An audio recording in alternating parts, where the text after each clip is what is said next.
kalau dilihat dari aspek itu, saya sangat bersyukur. Ternyata apa yang diperjuangkan oleh kita di era reformasi dahulu itu nggak sia-sia. Meskipun kenyataannya aspek itu tidak serta-merta melahirkan satu sikap yang justru ya sangat prinsipil yang membuat seolah-olah infrastruktur demokrasi ini ya hanya seperti bangunan tanpa ruh, tanpa nyawa gitu. Iya.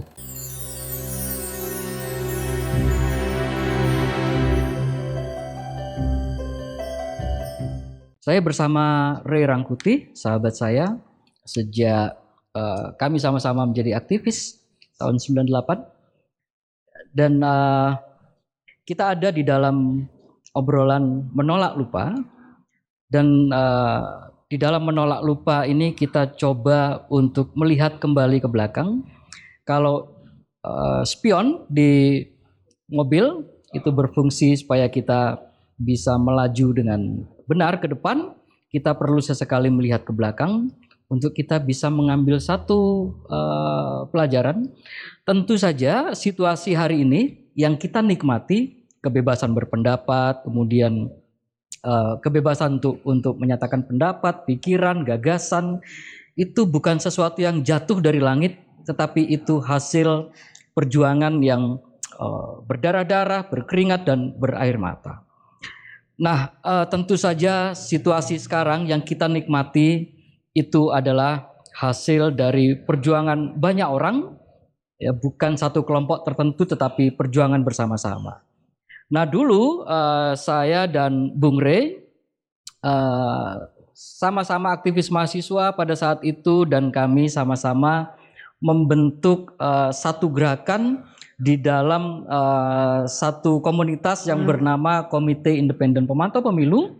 Dan pada saat itu kami berupaya untuk melakukan satu gerakan protes kepada Orde Baru, penguasa saat itu.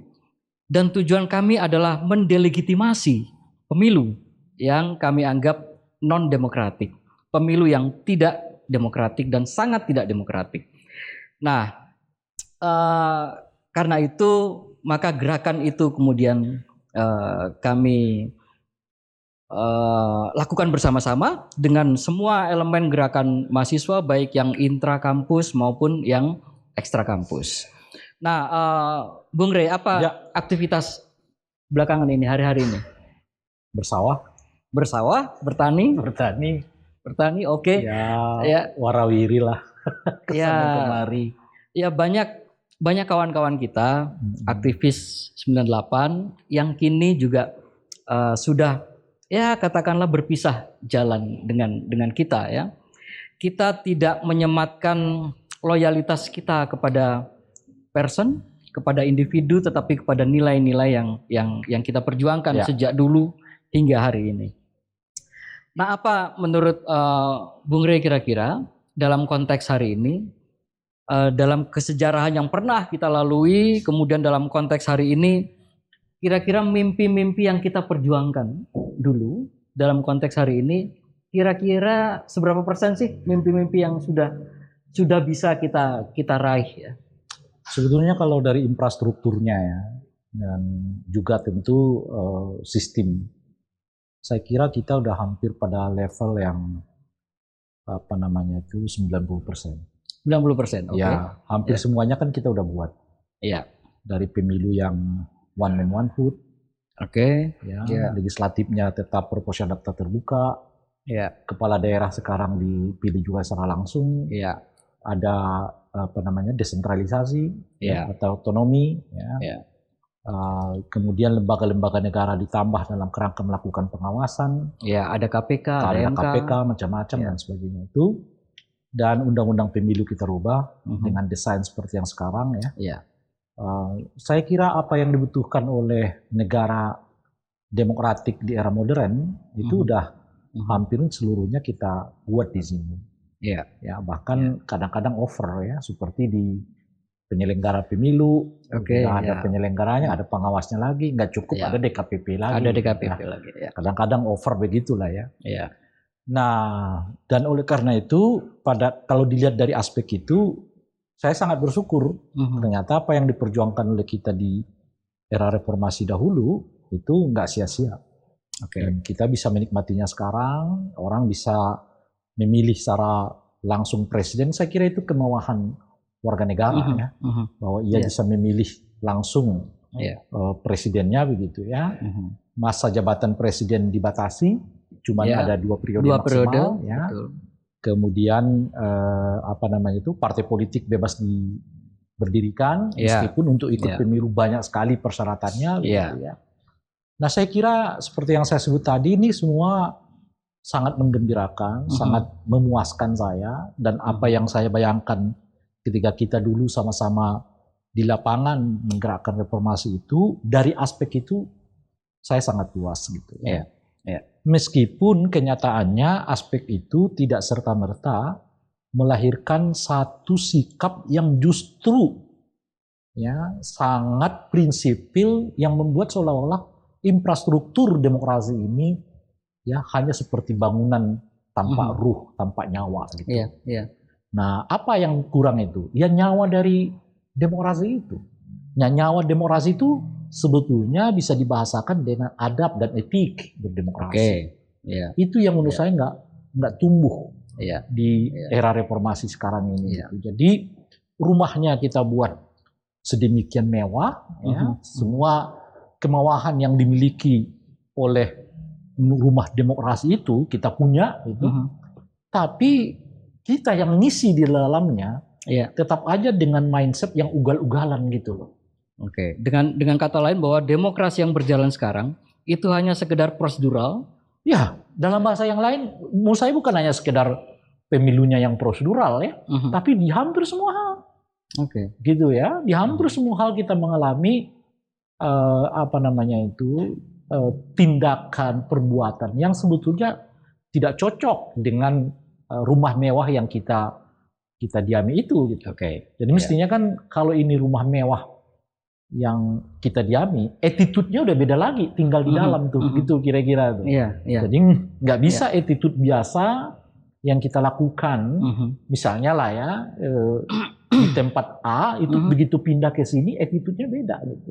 Nah, ini tidak. Attitude yang lama dahulu tetap tumbuh di rumah mewah bernama demokrasi itu. Nah, sebagai contoh misalnya ya korupsi itu tumbuh ya kan.